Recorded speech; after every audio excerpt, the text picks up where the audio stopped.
NEET उथ्रिसारनो हानानै MBBS फरायनो खाबु मोननाय माधु ब्रह्मखौ बरायदों मिरु इउपिपिएल लाइमोन आफादनि लोगो गाहाय नेहाथारिजों लोगोसे बिथांनि मोनसे हानजाया।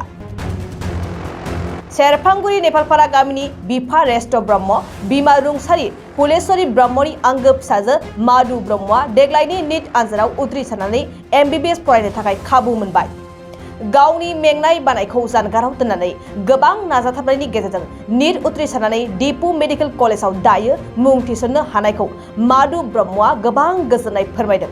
लोगोसे बिफा रेस्ट ब्रह्मआबो गावनि फिसाजोनि MBBS फरायनो साखाफारा जानायखौ गोजोननाय फोरमायदों। साफ्रोमबो बर'फोर MBBS मोननायनि गेजेराव आंबो सासे मोननायनि थाखाय आं जोबोद गोजोननाय थाबाय, जोबोद खुसि मोनबाय। दा माबायदि प्रिपारेशननि गेजेरजों आं कचिंथ' लायाखैमोन, आं सेल्फ प्रिपारेशनसो खालायनानै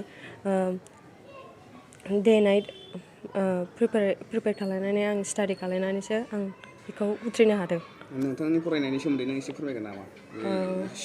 गुदि फरायसालिनिफ्राय लानानै नोंथां फरायनायनि आङो क्लास 10खौ डन बस्क' स्कुल नाम्फलबिलनिफ्राय पास जादों, ओमफ्राय हायार सेकेन्डारिखौ क'क्राझार गभर्नमेन्ट कलेजनिफ्राय पास जादों। बेनि उनावहाय साइन्सआव लादोंमोन नामा नोंथां? औ साइन्स स्ट्रिमाव लादोंमोन। दिनै बेबायदि फरायसालियाव सफैनो हाबाय। सिगां समफोरावबो बेफोरबायदि एग्जाम होखांबाय नामा? औ आं खननै एटेम्प होखांबाय, दा थार्ड एटेम्पआवसो आङो उथ्रिनो हादों। MBBS फरायखांनायनि उनाव माबाफोर सिमां दंबावो नामा? आं दा मास्टार्सखौ सार्जारियाव खालायनो सानदों, दा ब्रान्सखौथ' आं सानथ'वाखै, दा नायनोसै। बहा मोनदों खाबुखौ, एडमिसननि खाबुखौ बहा मोनदों? एडमिसन डिपु मेडिकेल कलेजाव मोनदों, कार्बि आंलं डिपु। गिबियावनो आं नोंथांमोननि मिडिया बा चेनेलखौ आंनि गोरबोनिफ्राय आं अननाय जासिबाय। आरो दिनै जे आंहा गथ'आ बेसेबांबा खस्थ'नि गेजेरजों बा जोंनि बिमा आरो बिफानि जेनोखि सिमां, जेनोखि साननाय, जेखौनोखि जों साननानै हास्थायबोबाय थादोंमोन, बेखौ दिनै मोगथाङाव होफैनो हादों। बिनि थाखाय आं जोबोद गथ'नि सायाव गोजोननाय थाबाय। आरो गमामायैनो बेबायदियैनो तुदुब आङो दिनै जोंनि बर' बिमा बिफा एबा रायजो राजाफोरखौ खावलायनो लुबैयो जे जोङो गथ'फोरनि सायाव जे मोजां रोखोमै इनकारेज एबा नोजोर होनानै जे जोङो नाजालांनायनि खेथ्रआवहाय गथ'नि सायाव मोजां नोजोर होबा निस्सय जोङो बे रोखोम मोनसे कम्पिटिटिभ जेनोखि सोलोंथाइ, बेफोराव जों साक्सेस जानो हागोन, बेखौ आं मिजिंथियो। दा नोंखाय आङो दिनै साफ्रोमबो जोंनि बर' रायजो राजा एबा सानगिबि बिथांमोनखौ आङो बिनि गेजेरजों, नोंथांमोननि चेनेलनि गेजेरजों आं खावलायनो लुबैदों बा आं खावलायहरो जे माने फैगोन समफ्राव जेनेरेसनफोरखौ जाहाथे जोङो मोजां रोखोमै नोजोर होनानै जों खालामलांनो हायो। आं बेखिनिखौनो मार्क्स लानानै नोंथांनि फिसाजोआ बे जाफुंसारनायखौ मोनदों? जोंना 366 मोनदोंमोन। 366 मोननानै जोंनि बे कार्बि आंलं डिपु मेडिकेल कलेजाव थांनाय 2 नभेम्बरनि थारिखआव जों एडमिसन होखांबाय गथ'खौ। दा आङो फैगौ गाबोन सानडेआव आङो बिथांखौ दोनलांगोन। सानडेआव 13 थारिख, बेयाव आङो बिथांखौ बेयाव हस्टेलाव दोनहैगोन। दा बेखिनियानो आंनि बुंनांगौ। नोंथांनि फिसाजोआ जे MBBS फरायनो खाबु मोनसिगोन, बिथांनि फरायनायाव माबायदि गाइड खालामो? ओरैनोथ' जों गार्जेन हिसाबै जोङो जथेस्थ' गथ'नि सायाव जों इनकारेज होबोदों।